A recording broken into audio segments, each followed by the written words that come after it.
I'm Chandler. I still don't have an intro. I probably never will have one, and I've accepted it. And today, I need to react to something glorious that I found on the trending page. Jake Paul, if you don't know who that is, well, you do. I know you do. Is the greatest rapper of all time. He came up on Vine for being a songwriter and a lyricist, being just one of the greatest singers of our generation. And he is just continuing the legacy of just another banger. Just another banger. So I thought I should react to it. Discouraged. First of all, I need to do just a quick goog of Jake Paul real quick, because I'm pretty sure we're peers. Let me go to his Wikipedia page. Okay, so we are in fact peers. He is 21 years old, and he was born, according to the internet, I have no idea if this is true or not. He was born January 17th, 1997. So he has the same birthday as my aunt, which is unfortunate, and it's 4 days after mine, but a year before. So he's less than a year older than me. He's 4 days less than a year older than me. And we're living very different lives.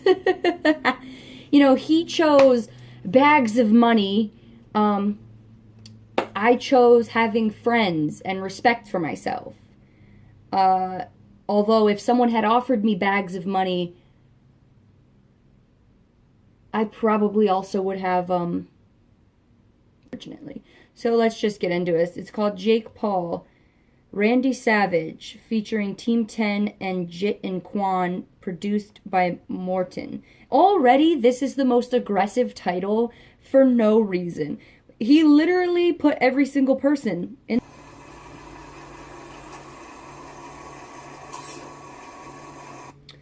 I am 6 seconds in and I already have some commentary. Mostly just, what the hell? It's a car driving into like a beat up warehouse. I hate this. We're back, baby. As if anyone thought you left or went anywhere.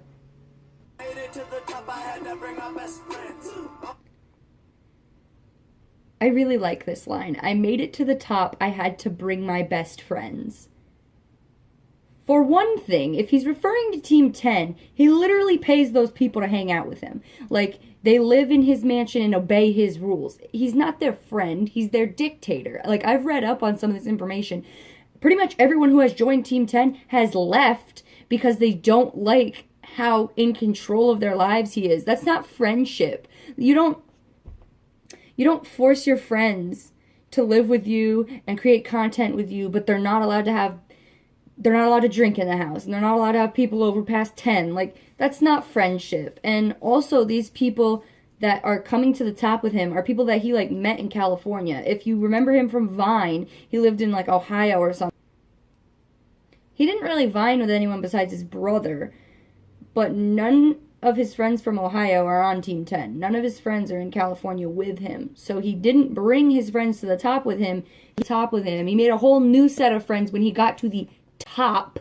But I'm not really sure what the top means because he's just YouTube famous. And, like, don't get me wrong, he's making butt tons of money. Like, he's rich, I understand. He has a mansion. But that's not really the top. If the top in life for you is just being rich, you really kind of need to reevaluate everything. Like, he's cut his ties with Disney. Pretty much no one is ever going to hire him again to work outside of YouTube. So literally all he has now is this internet platform, which is so temperamental. Like, apps come in and out like nobody's business. YouTube might not exist one day, and then he's literally no one like the rest of us if he didn't have YouTube.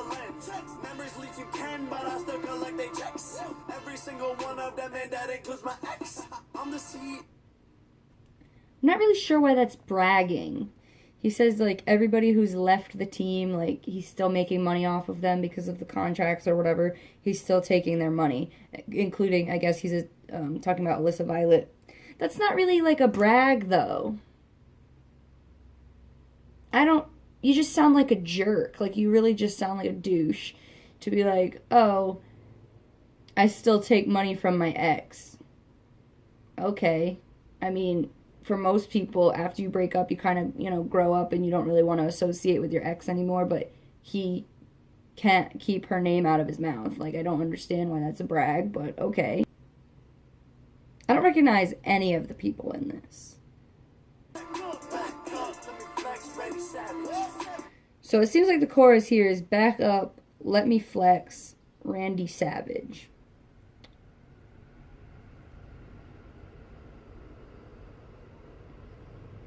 I mean,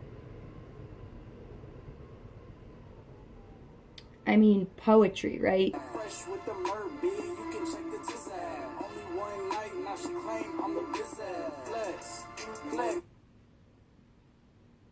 Okay, so this seems like he's from Team 10.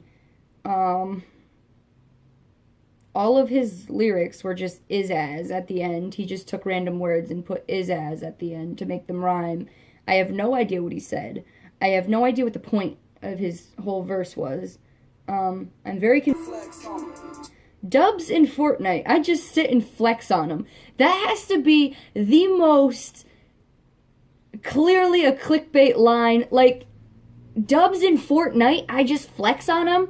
Do you have any idea how easy it is to win at Fortnite? It's really not that hard to win at Fortnite. All you have to do is sit in a freaking bush and just wait for everyone else to die off. And then you can just be the last person. It is so easy to win in Fortnite. Just don't land in tilted towers and you can win. Like, it's so easy to just...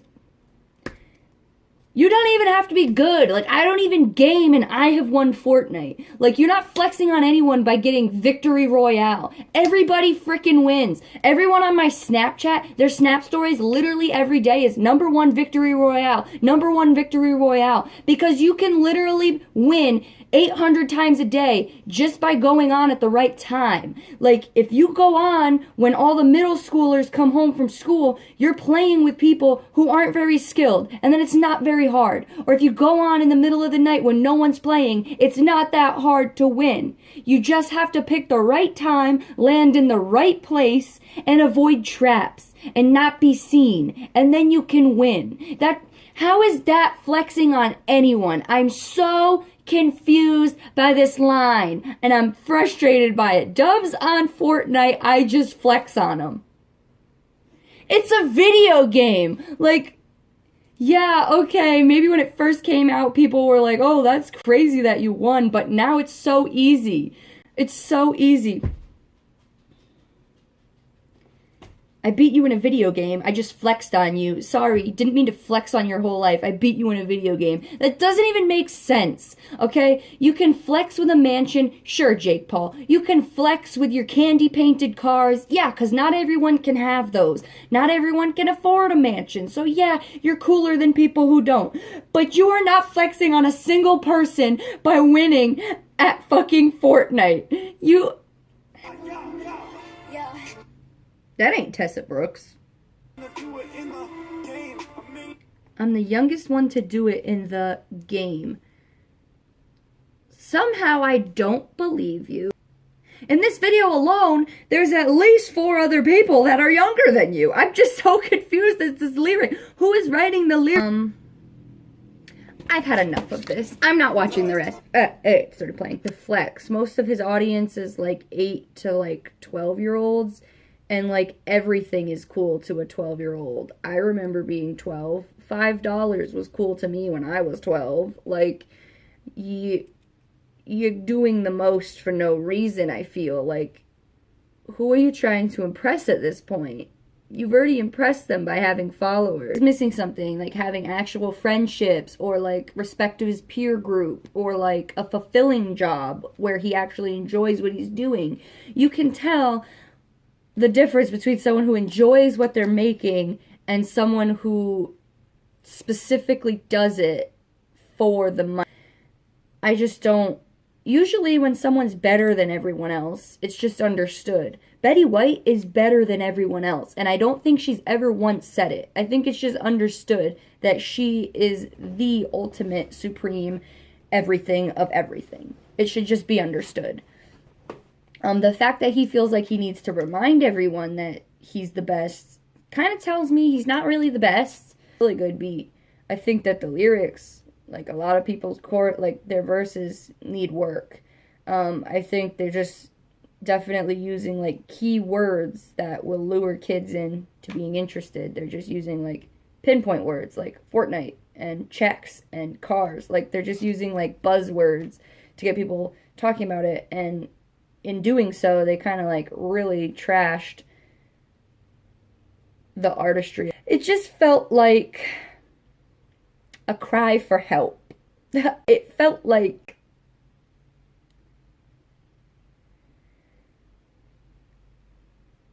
I don't know. It's just interesting to see like his first music video with the original Team 10. There was like a lot of people.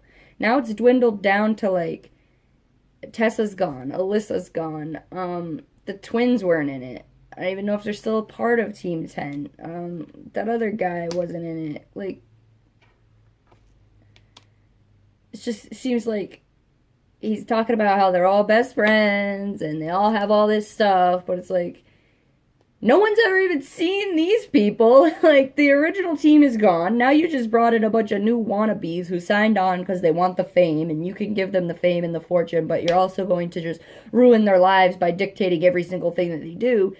And they're not your friends. They work for you. And there's a line, and I don't think he understands that. And I don't think his fans understand that either, that he's paying these people to hang me sad. My overall review is that this video made me sad. It's clearly some kind of cry for help, and it's just like, I hope I never get to that point where I have to pay people to hang out with me in order to impress 8-year-olds on the internet. I just feel like it was uncomfortable. It was uncomfortable. It was cringy.